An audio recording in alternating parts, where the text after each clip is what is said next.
Sunday ಆದ್ದರಿಂದ mutton ಇಟ್ಕೊಂಡು ಬಂದಿದ್ದಾರೆ. ಮಟನಲ್ಲಿ ಏನಾದರೂ ಸ್ಪೆಷಲಾಗಿ ಮಾಡು ಅಂತ. ಸೊಪ್ಪನ್ನೆಲ್ಲ ಬಿಡಿಸಿದ ನಂತರ ಮಟನೆಲ್ಲ ಕ್ಲೀನ್ ಮಾಡಿದ ನಂತರ ಯಾವಾಗಲೂ ಮಟನ್ ಬೇಯಲಿಕ್ಕೆ ಇಡೋದು. ಆದರೆ ಇವತ್ತು ಮೊದಲಿಗೆ ಮಸಾಲೆ ಮಾಡೋದು. ಮಟನ್ ಬೇಯಲಿಕ್ಕೆ ಇಡಲಿಕ್ಕಿಲ್ಲ, ಅದಕ್ಕೆ ಒಂದು ಪ್ಯಾನ್ ಇಟ್ಟು ಹೇಗೆ ದೊಡ್ಡದು ನಾನಿಲ್ಲಿ 2 ಈರುಳ್ಳಿ ಹಾಕ್ತಾ ಇದ್ದೇನೆ. ಅದು ಒಂದು ದೊಡ್ಡದಿತ್ತು, ಒಂದು ಸ್ವಲ್ಪ ಸಣ್ಣದಿತ್ತು. ಮೀಡಿಯಂ ಆದರೆ 2 ಹಾಕ್ಕೊಳ್ಳಿ, ಸಣ್ಣದಾದರೆ ಒಂದು 3 ಹಾಕ್ಕೊಳ್ಳಿ. ಈ ಈರುಳ್ಳಿ ಫ್ರೈ ಆಗಲಿ, ಚೆನ್ನಾಗಿ ಫ್ರೈ ಆಗಬೇಕು. ತುಂಬ ಟೈಮ್ ತಗೊಳ್ತದೆ ಇದು ಫ್ರೈ ಆಗಲಿಕ್ಕೆ. ನೋಡಿ, ಇಷ್ಟು ಚೆನ್ನಾಗಿ ಫ್ರೈ ಆಗಬೇಕು, ಕೆಂಪಾಗಬೇಕು. ಈ ರೀತಿ ಬಿಳಿ ಬಿಳಿ ಇರಬಾರ್ದು. ಕೆಂಪಾಗದಿದ್ರು ಉಂಟಲ್ಲ, ಇದು ಲೋಳೆ ಬರ್ತದೆ. ಅದಕ್ಕೆ ಇದು ಚೆನ್ನಾಗಿ ಫ್ರೈ ಆಗಬೇಕು. ಫುಲ್ ಕಪ್ಪಾಗಿ ಉಂಟಲ್ಲ, ಹಗು ಲೈಟ್ ಆಗಬೇಕು, ತುಂಬ ಹಗೂರವಾಗಿ ಇರಬೇಕು, ಅಷ್ಟು ಇದು ಫ್ರೈ ಆಗಬೇಕು.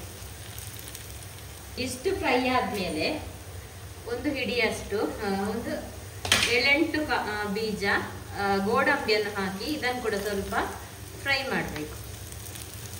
ನಾವು ಹತ್ರನೇ ಇದ್ರೆ ಹೈ ಫ್ಲೇಮಲ್ಲೇ ಮಗುಚುತ್ತ ಫ್ರೈ ಮಾಡ್ಬೋದು. ಹತ್ರ ಇಲ್ಲದಿದ್ರೆ ಲೋ ಫ್ಲೇಮಲ್ಲಿ ಇಟ್ಟು ಬಿಡ್ಬೇಕು. ಯಾಕಂದ್ರೆ ಇದು ನಾನು ಇದನ್ನು ಲೋ ಫ್ಲೇಮಲ್ಲಿ ಇಟ್ಟು ಬೇರೆ ಎಲ್ಲ ಪ್ರಿಪ್ರೇಷನ್ ಮಾಡಿಕೊಂಡೆ. ಹತ್ರನೇ ಇರುವಾಗ ಮಾತ್ರ ಹೈ ಫ್ಲೇಮಲ್ಲಿ ಹಾಕೋದು. ಲೋ ಫ್ಲೇಮಲ್ಲಿ ಇಟ್ಟು ಬಿಟ್ಟು ಬಿಡ್ಬೋದು. ಹೈ ಫ್ಲೇಮಲ್ಲಿ ಬಿಟ್ಟು ಬಿಟ್ರೆ ಎಲ್ಲ ಮತ್ತೆ ಸೀದೋಗ್ಬಾರ್ದು, ಒಳ್ಳೆ ಫ್ರೈ ಆಗಬೇಕು. ಈಗ ನೋಡಿ, ಕಂಪ್ಲೀಟ್ ಫ್ರೈ ಆಗಿದೆ. ಇದನ್ನು ಎಣ್ಣೆ ಎಲ್ಲ ಸೈಡಿಗೆ ಮಾಡಿ ಈ ಆನಿಯನ್ ಮಾತ್ರ ತೆಗೆಯುವ.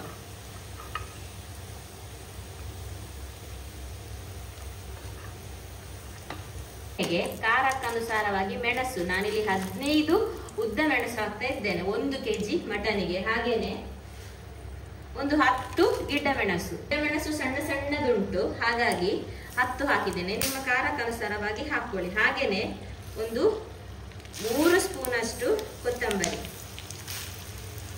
1 ಸ್ಪೂನಷ್ಟು ಜೀರಿಗೆ, ಚದ ತುದಿಯಲ್ಲಿ ಮೆಂತೆ, 1/2 ಸ್ಪೂನ್ ಕಾಳು ಮೆಣಸು. ಇದು ಫ್ರೈ ಆಗಿದೆ. ಒಂದು 2-3 ಎಸಳು ಬೆಳ್ಳುಳ್ಳಿ, ಸ್ವಲ್ಪ ಕರಿಬೇವು ಹಾಕೊಂಡು ಸ್ವಲ್ಪ 1 ನಿಮಿಷ ಫ್ರೈ ಮಾಡಿ ಇದನ್ನು ಸೈಡಿಗೆ ಇಡುವ. ಈಗ ಒಂದು ಮಿಕ್ಸಿ ಜಾರಿಗೆ ಫ್ರೈ ಮಾಡಿಟ್ಟಂತೆಲ್ಲ ಮಸಾಲೆ, ನಂತರ ಗರಂ ಮಸಾಲೆ, ಚಕ್ಕೆ, ಹೂವು, ಲವಂಗ, ಏಲಕ್ಕಿ, ಪಲಾವ್ ಎಲೆ ಮತ್ತು ಬಡೆ ಸೊಪ್ಪು, ಇದೆಲ್ಲ ನಾನು ಫ್ರೈ ಮಾಡಲಿಲ್ಲ. ನಿಮಗೆ ಬೇಕಾದರೆ ಫ್ರೈ ಮಾಡಿ ಕೂಡ ಹಾಕ್ಬೋದು. ನನಗಿದು ಹಸಿ ಅದರ ಸ್ಮೆಲ್ ತುಂಬ ಇಷ್ಟ ಆಗೋದು, ಹಾಗಾಗಿ ಫ್ರೈ ಮಾಡಲಿಲ್ಲ. ಇದನ್ನು ಫ್ರೈ ಮಾಡಬೇಕು ಅಂತ ಇಲ್ಲ. ಈಗ ಇದನ್ನು ನೀರು ಹಾಕದೆ ಪುಡಿ ಮಾಡುವ. ಈಗ ನೀವು ಸ್ವಲ್ಪ ಹುಳಿ ಪ್ರಿಯರಾದ್ರೆ ಒಂದಿಷ್ಟು ಹುಳಿ, ಇಲ್ಲ ಅಂದ್ರೆ ಹುಳಿ ಹಾಕ್ಬೇಕು ಅಂತಾನು ಇಲ್ಲ. ಈ ಫುಲ್ ಪ್ರೊಸೀಜರ್ ನೋಡ್ತಿರಲ್ಲ, ಆಮೇಲೆ ನೋಡ್ಕೊಂಡು ನಿಮ್ಗೆ ಹುಳಿ ಬೇಡವಾ ಬೇಕಂತ. ನಮ್ಗೆ ಸ್ವಲ್ಪ ಆದ್ರೂ ಹುಳಿ ಇರ್ಬೇಕು ಮಸಾಲೆ, ಅದಕ್ಕೆ ನಾನಿಲ್ಲಿ ಸ್ವಲ್ಪನೇ ಹುಳಿ ಸೇರಿಸಿದ್ದೇನೆ. ಇನ್ನದಕ್ಕೆ ಸ್ವಲ್ಪ ನೀರು ಹಾಕಿದನ್ನು ನೈಸಾಗಿ ಗ್ರೈಂಡ್ ಮಾಡುವ. ಮಸಾಲೆ ಗ್ರೈಂಡ್ ಆಗಿ ಆಯ್ತು. ಈಗ 1 kg ಮಟನ್ ಇದನ್ನು ತೊಳೆದಿಟ್ಟಿದ್ದೇನೆ. ಈಗ ಇಲ್ಲಿ ಮಟನ್ ಬೇಯಲಿಕ್ಕೆ ನಾನು ಕುಕ್ಕರ್ ತಗೊಂಡಿದ್ದೇನೆ. ಕುಕ್ಕರಿಗೆ ಸ್ವಲ್ಪ ತುಪ್ಪ ಅಥವಾ ಎಣ್ಣೆ, ಒಂದು 2 ಸ್ಪೂನ್ ಅಷ್ಟು ಇಲ್ಲಿ ತುಪ್ಪ ಹಾಕಿದ್ದೇನೆ. 1 ಸ್ಪೂನ್ ಅಷ್ಟು ಎಣ್ಣೆ ಬಿಸಿ ಆಗುವಾಗ ಸ್ವಲ್ಪ ಕಸೂರಿ ಮೇಥಿ, ಸ್ವಲ್ಪ ಪುದೀನ, ಸ್ವಲ್ಪ ಕೊತ್ತಂಬರಿ ಸೊಪ್ಪು.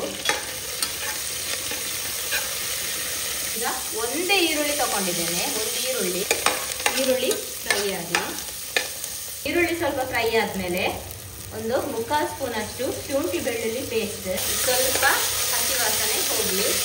ಹಾಗೇನೆ 1 ಟೊಮೆಟೊ. ಈಗ ಟೊಮೆಟೊದಲ್ಲಿ ಅಷ್ಟೊಂದು ಹುಳಿ ಆಗುದಿಲ್ಲ, ಈ ಟೊಮೆಟೊ ಕೂಡ ಹುಳಿ ಆಗ್ತದೆ, ಮೊಸರು ಕೂಡ ಹುಳಿ ಆಗ್ತದೆ ಅಂತಿರುವವರು ಮಸಾಲೆಗೆ ಹುಳಿ ಹಾಕ್ಬೇಡಿ. ಆಗ್ಲೇ ಹೇಳಿದಾಗೆ ಟೊಮೆಟೊ ಏನು ಸಾಫ್ಟ್ ಆಗ್ಬೇಕು ಅಂತಿಲ್ಲ, ಬೇಯ್ತದೆ. ಈಗ ಕ್ಲೀನ್ ಮಾಡಿಟ್ಟ ಮಟನ್ ಅನ್ನು ಸೇರಿಸುವ. 1/2 ಸ್ಪೂನ್ ಅಷ್ಟು ಅರಶಿನ ಸೇರಿಸಿ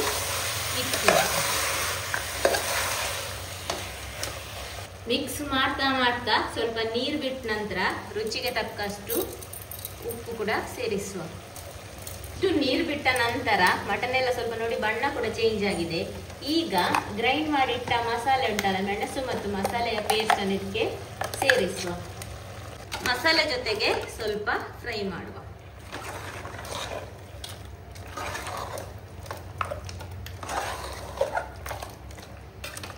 ಮಸಾಲೆ ಜೊತೆ ಫ್ರೈ ಆಗಿ ಈ ರೀತಿ ಕುದಿಯುವಾಗ ಸ್ವಲ್ಪ ಮಿಕ್ಸಿ ತೊಳೆದ ನೀರನ್ನು ಸೇರಿಸಿ ಒಮ್ಮೆ ಚೆನ್ನಾಗಿ ಮಿಕ್ಸ್ ಮಾಡುವ. ಇದನ್ನು ಮುಚ್ಚಳ ಮುಚ್ಚಿ ನಿಮ್ಮ ಕುಕ್ಕರಿಗನುಸಾರವಾಗಿ ನಿಮ್ಮ ಮಟನಿಗನುಸಾರವಾಗಿ ವಿಸಿಲ್ ತೆಗೆದ್ರೆ ಆಯ್ತು. ಮಟನ್ ಎಳತ್ತಾದ್ರೆ ಬೇಗ ಬೇಯ್ತದೆ. ಒಂದು 2 ಸೀಟಿ ತೆಗಿತೇನೆ. ಮಟನ್ ಬೇಯ್ತಾ ಬರುವಾಗ ಫ್ರೈ ಮಾಡಿಟ್ಟಂತ ಈರುಳ್ಳಿ ಮತ್ತೆ ಗೋಡಂಬಿ, 1/4 ಕಪ್ಪಷ್ಟು ಮೊಸರು, 1/2 ಸ್ಪೂನ್ ಅಷ್ಟು ಗಸಗಸೆ ಸೇರಿಸಿ ಇದನ್ನು ನೈಸ್ ಆಗಿ ಪೇಸ್ಟ್ ಮಾಡಿ.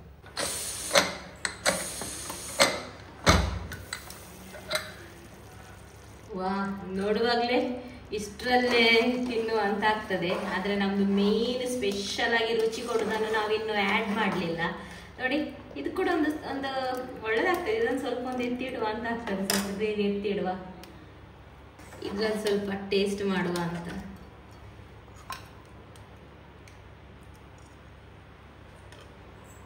ಮತ್ತೊಮ್ಮೆ ಗ್ಯಾಸ್ ಆನ್ ಮಾಡಿ ಇಲ್ಲಿ ನಾವು ಪೇಸ್ಟ್ ಮಾಡಿಟ್ಟಿದ್ದೇವಲ್ಲ ಈರುಳ್ಳಿ ಮತ್ತೆ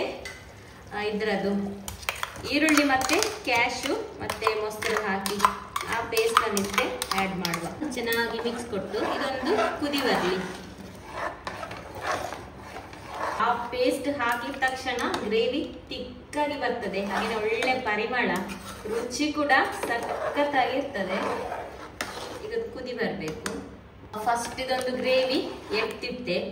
ಈಗ ಇದು ಕೂಡ ಕುದಿದಾಯ್ತು. ಈಗ ಇದೊಂದು ಗ್ರೇವಿ, ಇದನ್ನು ಕೂಡ ಇದರ ಟೇಸ್ಟ್ ಕೂಡ ಹೇಗೆ ಆಗ್ತದೆ ಅಂತ ಇದನ್ನು ಕೂಡ ಸ್ವಲ್ಪ ಎತ್ತಿರ್ತೇನೆ. ನಿಮ್ಗೆ ಚಪಾತಿ, ಅಕ್ಕಿ ರೊಟ್ಟಿ ಎಲ್ಲ ಅಪ್ಪಂ ಎಲ್ಲ ಆದ್ರೆ ಬರೀ ಇಷ್ಟೇ ಸಾಕು ನೋಡಿ. ಈ ಗ್ರೇವಿಯನ್ನು ಕೂಡ ಸ್ವಲ್ಪ ಎತ್ತಿರ್ತೇನೆ.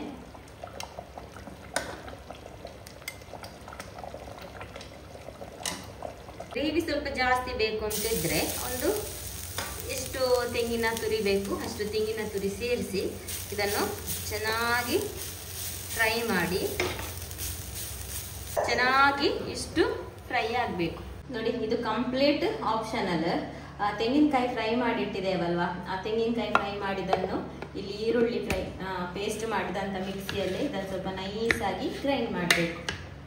ಅನ್ನಕ್ಕೆ ಮತ್ತೆ ನೀರು ದೋಸೆಗೆಲ್ಲ ಸ್ವಲ್ಪ ಗ್ರೇವಿ ಜಾಸ್ತಿ ಅಂತ ಬೇಕಾದ್ರೆ ಮಾತ್ರ ಈ ಮೆಥಡ್ ಫಾಲೋ ಮಾಡಿದ್ರೆ ಆಯ್ತು. ಇಲ್ಲಾಂದ್ರೆ ಅಷ್ಟಕ್ಕೆ ನಿಲ್ಲಿಸಿದ್ರು ಆಗ್ತದೆ.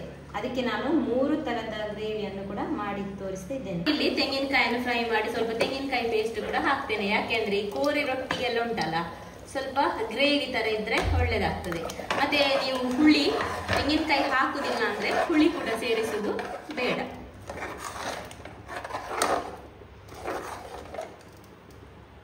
ಕಾಯಿ ಹಾಕಿದ್ಮೇಲೆ ಸ್ವಲ್ಪ ಒಳ್ಳೆ ಕುದಿ ಬರಬೇಕು.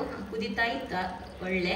ಈಗ ಕೊನೆಗೆ ಸ್ವಲ್ಪ ಕೊತ್ತಂಬರಿ ಸೊಪ್ಪನ್ನು ಸೇರಿಸಿ ಮುಚ್ಚಳ ಮುಚ್ಚಿ ಗ್ಯಾಸ್ ಆಫ್ ಮಾಡಿದ್ರೆ ಆಯ್ತು. ಇವತ್ತು ಈ ಮಟನ್ ಗ್ರೇವಿಯನ್ನು ಕೋರಿ ರೊಟ್ಟಿಗೆ ಸರ್ವ್ ಮಾಡ್ತಿದ್ದೇನೆ.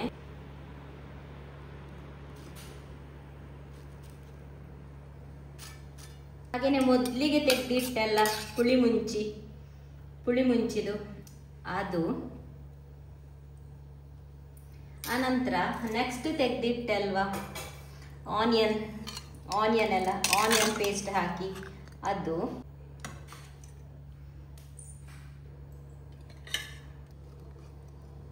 ನೋಡಿ 3 ಟೈಪ್ ಇದು ಮಟನ್ ಕರಿ ಒಂದೇ ಇದರಲ್ಲಿದೆ. ಸ್ವಲ್ಪ ಮೆಥಡ್ ಚೇಂಜಸ್ ನೋಡಿ. ಇದು ಮಸಾಲೆ ಆನಿಯನ್ ಪೇಸ್ಟ್ ಹಾಕದ್ದು, ಇದು ಆನಿಯನ್ ಪೇಸ್ಟ್ ಹಾಕಿದ್ದು, ಇದು ಆನಿಯನ್ ಪೇಸ್ಟ್ ಮತ್ತೆ ತೆಂಗಿನ ಪೇಸ್ಟ್ 2 ಕೂಡ ಹಾಕಿದ್ದು ನೋಡಿ. ಈಗ ಯಾವುದು ಒಳ್ಳೇದಾಗಿದೆ ಅಂತ ಫೀಡ್ಬ್ಯಾಕ್ ಕೇಳುವ ಬನ್ನಿ. ಇವರು ಹೇಳಿದ್ರು ತಂದದ್ದೊಂದು kg ಮಟನ್ ಅದರಲ್ಲಿ ಇಷ್ಟೆಲ್ಲ ಮಾಡಿದ್ಯಾ ಅಂತ. ಇಷ್ಟೆಲ್ಲ ಮಾಡಿದಲ್ಲ, ಒಂದೊಂದೇ ಮಾಡುವಾಗ ಸ್ವಲ್ಪನೇ ಎತ್ತಿಟ್ಟು ಎಲ್ಲದರದ್ದು ಟೇಸ್ಟ್ ಹೇಗೆ ಡಿಫ್ರೆನ್ಸ್ ಇದೆ ನೋಡುವ ಅಂತ. ಸೊ ಎಲ್ಲವೂ ಟೇಸ್ಟಿಯಾಗಿದೆ ಅಂತ ಹೇಳಿದರು. 3ರದ್ದು ಟೇಸ್ಟ್ ಕೂಡ ಡಿಫ್ರೆಂಟ್ ಆಗಿದೆ ಅಂತ ಹೇಳಿದ್ರು. ತುಂಬ ಟೇಸ್ಟಿಯಾಗಿದೆ 3 ಕೂಡ ಅಂತ.